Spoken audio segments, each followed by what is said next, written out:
નમસ્કાર ખેડૂત મિત્રો, હું છું ગજેન્દ્રસિંહ ચાવડા અને તમે જોઈ રહ્યા છો સોરઠ વેધર યુટ્યુબ ચેનલ. ખેડૂત મિત્રો, આપણે ગત આગાહીની અંદર જે શક્યતા દર્શાવી હતી તે મુજબનો વરસાદ ઉત્તર ગુજરાત, મધ્ય ગુજરાત અને દક્ષિણ ગુજરાતમાં જોવા મળ્યો છે. સાથે સાથે સૌરાષ્ટ્રના પણ જે સુરેન્દ્રનગર છે, રાજકોટ જિલ્લાનો જે ઉપરનો બાજુનો જે ભાગ છે, મોરબી છે, કચ્છની અંદર એ મુજબનો વરસાદ નોંધાયો છે.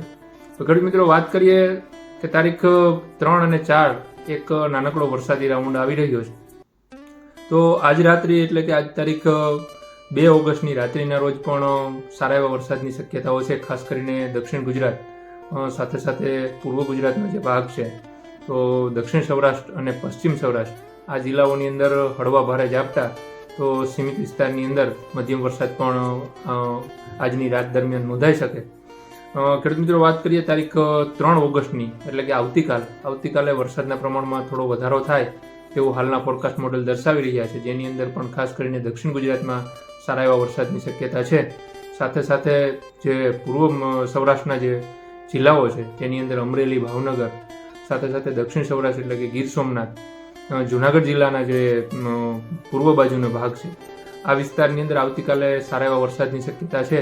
સાથે સાથે પશ્ચિમ સૌરાષ્ટ્રની અંદર પણ હળવા ભારે ઝાપટાની શક્યતાઓ રહેલી છે. ખાસ કરીને દક્ષિણ ગુજરાતની અંદર સૌથી સારા એવા વરસાદની શક્યતા છે, પરંતુ સૌરાષ્ટ્રના જે જિલ્લાઓ છે તેની અંદર 25 mm થી લઈ અને 50 mm, સીમિત વિસ્તારની અંદર 75 mm સુધીનો વરસાદ આવતીકાલ અને આજ રાતની રોજ શક્યતાઓ રહેલી છે. ખેડૂત મિત્રો, દક્ષિણ ગુજરાત છે, આ જે જિલ્લાઓ છે, સુરત, વલસાડ, ડાંગ, આહવા, નવસારી, આ જિલ્લાઓની અંદર એકલ દુકલ જગ્યાએ અતિભારે વરસાદની પણ શક્યતાઓ રહેલી છે. એટલે કે 50 mm થી લઈ અને 100 mm સુધીનો વરસાદ ત્યાં નોંધાઈ શકે તેવી શક્યતાઓ રહેલી છે. પરંતુ 4 તારીખથી ધીમે ધીમે ફરી વરસાદનું જોર ઘટવામાં રહેશે. 4 તારીખથી હળવા ભારે ઝાપટા, તો સીમિત વિસ્તારની અંદર સામાન્ય વરસાદ જોવા મળશે. અને તારીખ 5 અને 6 થી મોટાભાગના વિસ્તારની અંદર આંશિક વરાપ જોવા મળશે.